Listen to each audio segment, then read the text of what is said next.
Well, everybody, it's back to work on doing the diesel outboard rebuild. And I'll back up a little bit. I bought a twin cylinder water cooled diesel outboard motor back, probably getting close to 2 years ago now. And what they sent me was nothing like what I ordered. It had a really lot of poor quality work on it.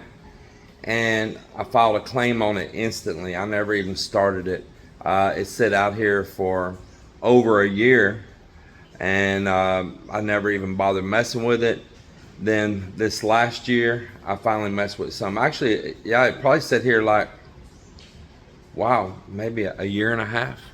And so, you know, without ever even trying to crank it up. So I eventually, you know, gave them all that time in case they wanted to come get it back or anything, but never heard a word from them at all.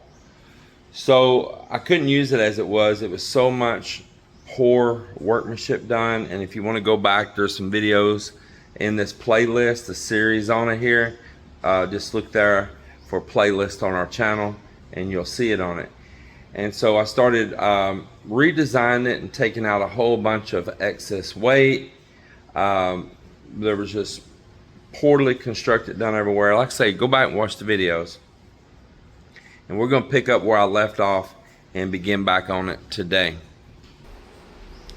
So for here right now, I've got it hanging in the air here in my garage. And I've been doing a couple things. I sanded this shaft off down here. It was really rusty looking, where it just stays open, exposed to the air. I just painted that with some good Rust-Oleum paint. The splines for the shaft on the lower unit go right up inside of here. I greased all that, greased the outside of the shaft where it slips into this adapter that's made right here on the crankshaft. This isn't the crankshaft itself, this is an adapter. So just starting some maintenance as I start bolting it all up.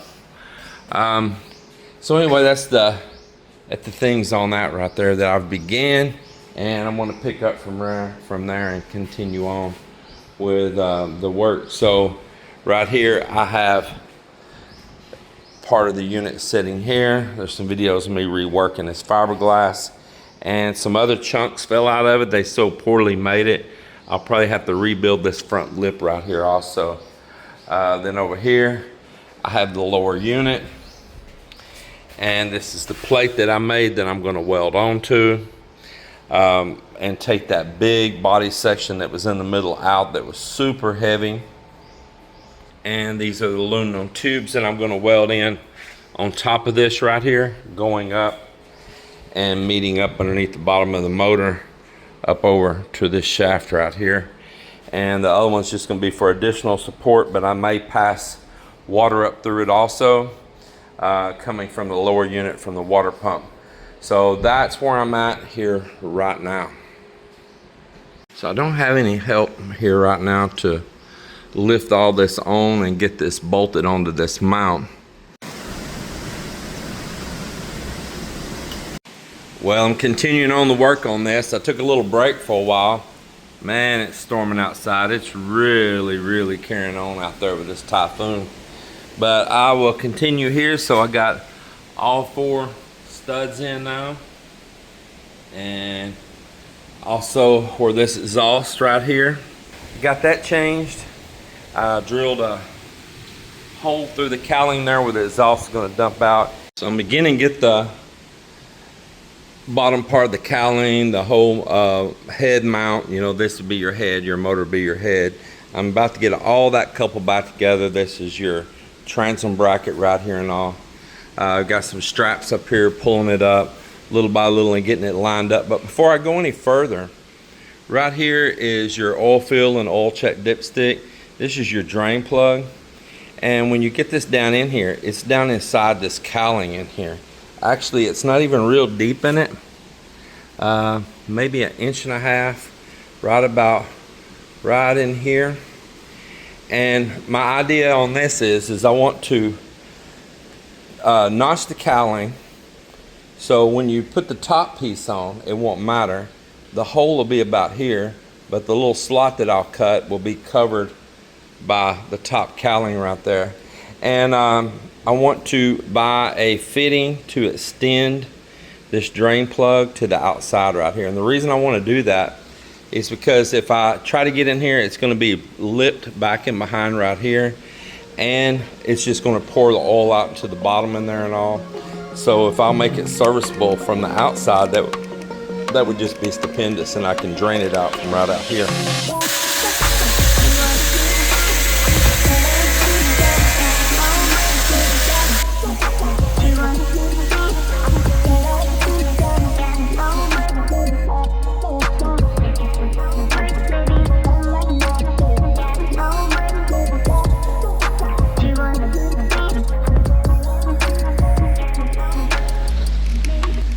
Got my helper here. Yeah, got my helper working on things right here. I don't have a boy here, so I'm just gonna turn her into my female mechanic. Yeah, chicks can hang, right? Right? That's right. So she's gonna be my girl mechanic.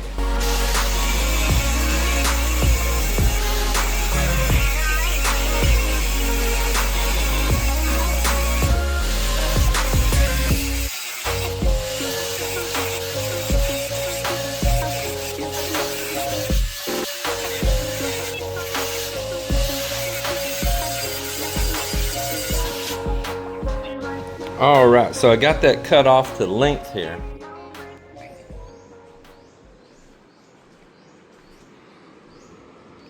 A new day again.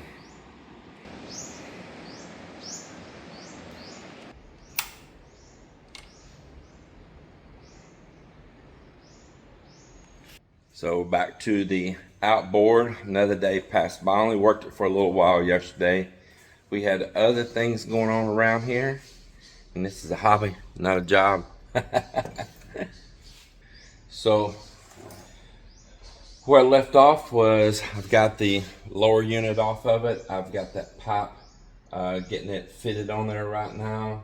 That tube, thick wall aluminum tube, and then I'll be sliding that thing back up and continuing on to assemble it. Well, back in here after about a week. I just took a week break from messing with this. It's not that important.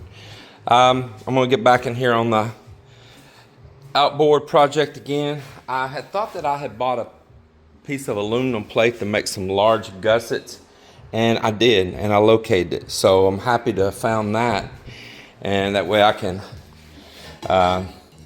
cut this and make some very large gussets on this. I'm gonna come in here in the garage and I'm gonna show you a project that maybe I'm gonna dead end it. And it's just in my heart, that's what I feel like I wanna do. So I'm gonna talk to you about it here. And that project is this Chinese outboard diesel. I put a little time and work into it, making it better than it was. But I still don't like it, and I don't want to continue working on it. So you see this midsection right here, it's laying out here by my boat, and it is just massive, heavy. Notice how many kilos this one section weighs. That'll give you an idea. That is one heavy piece. It's probably 25 pounds just right there alone, just in that. So I was gonna lighten it up and start doing a lot of the work, ordered in some materials, be a little loss of money again. And bought this thick wall tube, and I've been fitting it in. I reworked all of this inside of here and all. But this thing is still heavy. Even taking all of that weight out, by the time I put this tube and I make gussets and all of that, it is still heavy. And then I'll tell you the next thing, is that this is a water-cooled engine. And it is not a properly marinized engine. And there is no way that I would run salt water through this motor. No way. Even all these clamps aren't marinized quality, but you can change those. But there's no way I'd run is you don't know how pure and what good quality the casting is on this block, and the salt going in there just eat it up. So then you'd have to close loop it.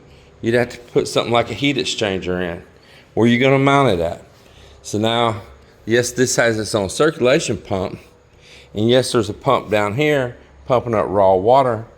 So you could have your raw water passing through the heat exchanger. You could have your closed loop coolant passing through the heat exchanger. Where are you going to mount it at? You know, what are you going to do with it? So I don't have no money out in this thing other than this aluminum pipe that I bought recently and the piece of plate, which I can always use for something around here. I got a little bit of my time of fiddling with it, but heck, you know, a hobbyist, that's part of it.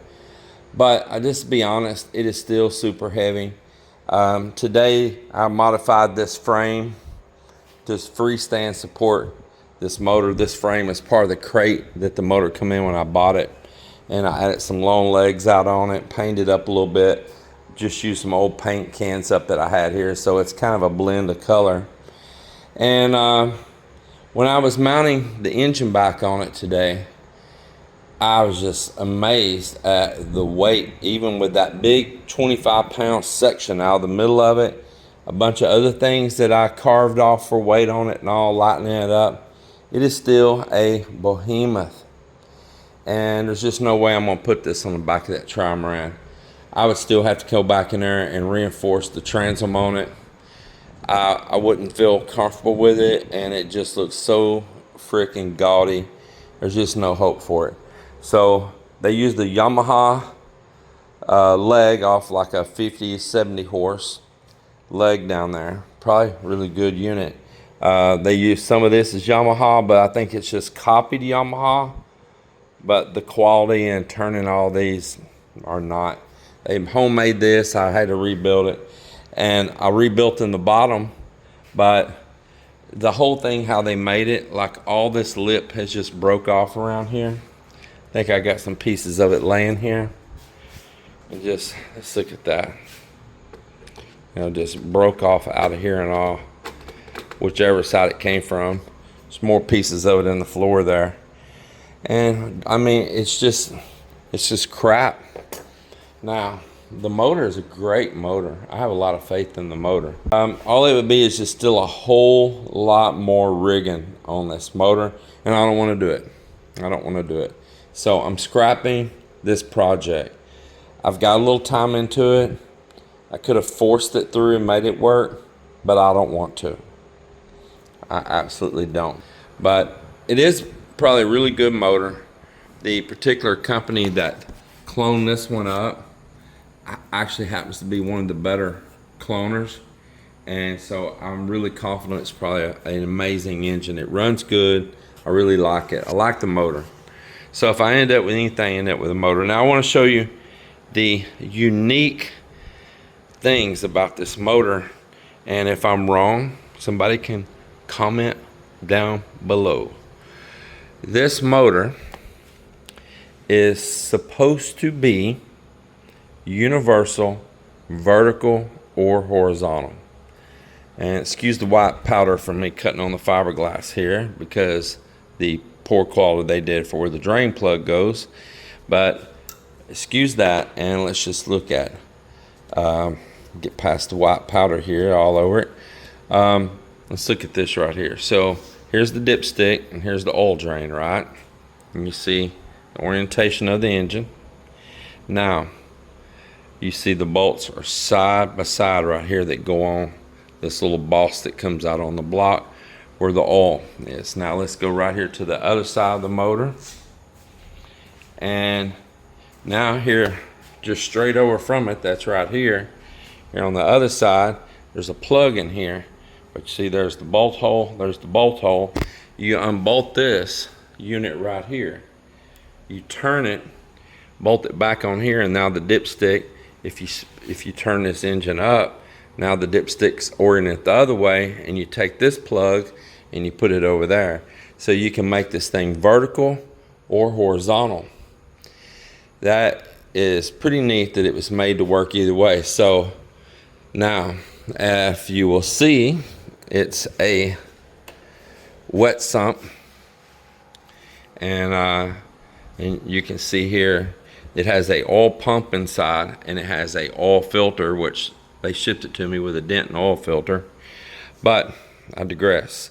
That's not the engine manufacturer's fault. That is the garbage builder right here's fault. So the oil pump inside, it's cast where the sump tube, the pickup for the oil pump, is cast into this. So it doesn't have a free tube kind of like this inside mounted with a foot or nothing. It is a port where it sucks from in this casting. And so if you lay it down, it's picking up down in one corner on the oil. And if you stand it up, it's still picking up from that same corner of the oil. So either way, it's getting oil. Standing up, horizontal or vertical, it's getting oil and sucking in from that same spot. I think that's pretty cool that they made the engine where it doesn't matter about its orientation. It works either way. So if you are going to use this, and we're going to change this orientation here, this is where it has motor mounts, which is like a plate that goes on here, and it has a foot on it, like an angle, like a 90 degree with a gusset in it. And it bolts on here and it lets the engine sit a little bit off the bottom right there. But today is the day I'm ripping this thing apart. I've done pulled the lower part of the shroud, the cover loose. I've got the new studs that I had just put in this block stainless steel, all the nuts and washers off of them. I'm cranking the motor up off of it right now. And then I am going to rid myself of a whole bunch of this. I'm just going to keep that lower unit itself down there because that's a Yamaha, new Yamaha lower unit, just from here down.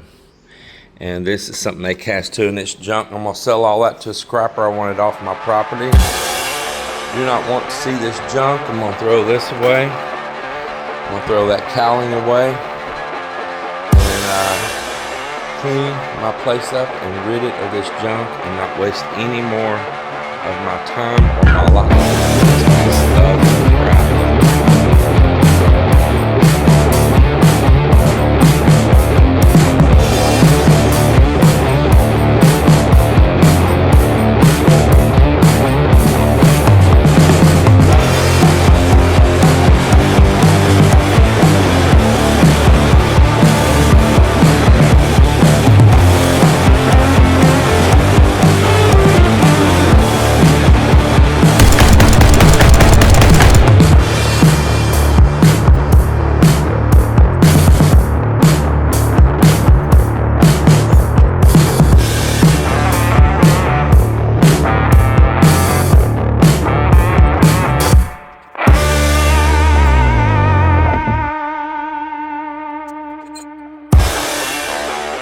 There is the little water-cooled V-twin diesel, and happy to get that out. Sweet little motor. And I got to tell you something else about that little motor.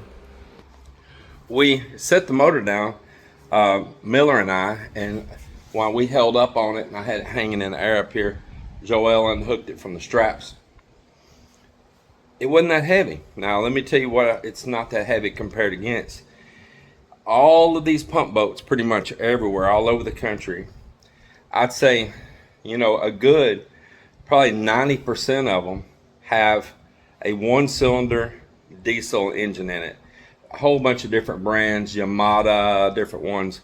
What it is, it's like, it's an old Kubota design that when the patent ran out, it was allowed for that motor to be duplicated.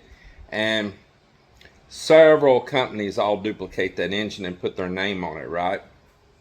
Now those are a cast iron block, one cylinder, air-cooled diesel.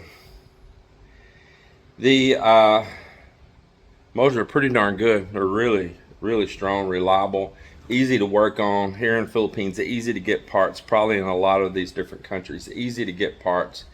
Pretty much all the different brand names, the parts are still interchangeable. The deal with this one, it's the same thing. It's a V-twin like that a lot of people clone and copy it.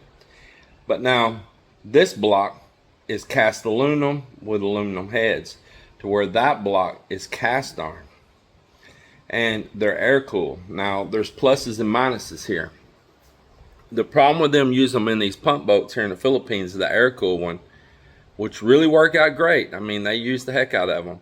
But the sheet metal on them that works like cowlings to keep the air blowing across the heat sinks, the fins on the motor and on the head and all.